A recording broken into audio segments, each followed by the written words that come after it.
I've been looking forward to this interview because you're actually known as the nicest comedian out there, and you use your comedy for good. Is this something you've decided to do consciously? Oh God, I love Canada.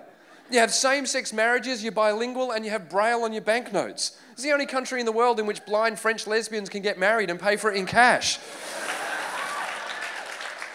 It was a combination of working out that people respond better to when you're being positive, if you can be funny at the same time. And working out that as an Australian, that's kind of a point of difference that I've got. When I was in Toronto, the CN Tower was the world's tallest building at that time. Not one person told me that. This is how lovely Canadians are. Not one of you just went out. If this was America and I'd landed in any city in America, it would have been, good afternoon, ladies and gentlemen, welcome to Boston, home of the world's tallest building.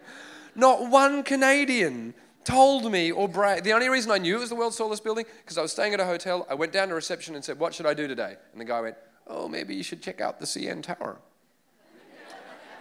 And I went, really? What's so special? Oh, nothing. I like how you threw in a Canadian accent there. Did I? I'm trying to. I haven't quite got it yet. And I don't want to, I'm trying to err on the side of going, oh, it's all about saying, hey. And even when I got to the top, there wasn't a big sign. It was just a tiny little thing on the wall that said, CN Tower, home of the world's tallest building. And I went back the next day and went, dude, it's the world's tallest building. And he went, oh, yeah, that's right. Thought you might like it. How do you feel about waterfalls? Something in my head thinks of Dan Aykroyd. I think it's, do you know what it is? It's Blues Brothers. It's like we got, whatever it is, 105 miles to Chicago, we got a full tank of gas, half a pack of cigarettes, it's dark, and we're wearing sunglasses. That's really good. That's my Canadian. Yeah, I think you might like it. Oh, it's the world's tallest building.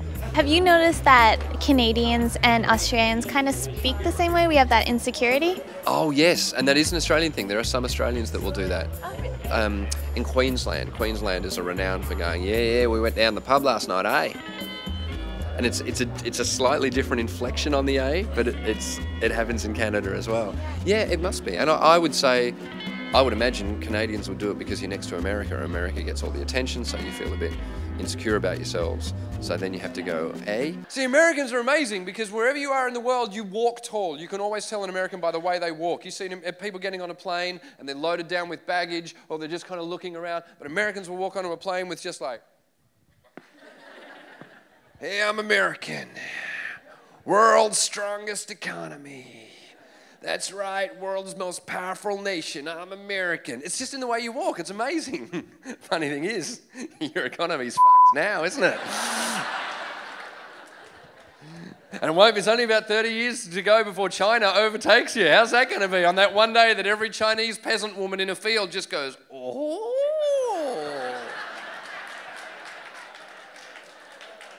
Feel pretty good now, motherfucker. For years we've had that insecurity, the inferiority complex with Britain and certainly with America as well. And we saw ourselves as being the small little nation, so we needed your approval. And yeah, maybe that's what Canadians are doing as well. But you don't need our approval. Your dollar and our dollar is worth more than the American dollar right now. That's true. And of course, being Australian, I think we have a lot in common right now. I mean, we both have the Queen on our money. We have a similar population, and both of our currency is currently worth more than the American dollar. Dang! That gets you fired up, doesn't it? It's the only time I've seen Canadians get fired up is about. I said that the other night. A guy in the third row went, 106, man, 106. He shouted the exchange rate at me.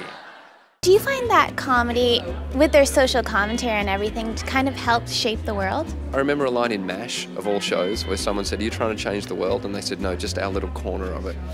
I think that's what comedy does. I think it's just a little, chip, a little chip away at whatever it is that we think needs to be changed. Well, thank you so much. It was great having you.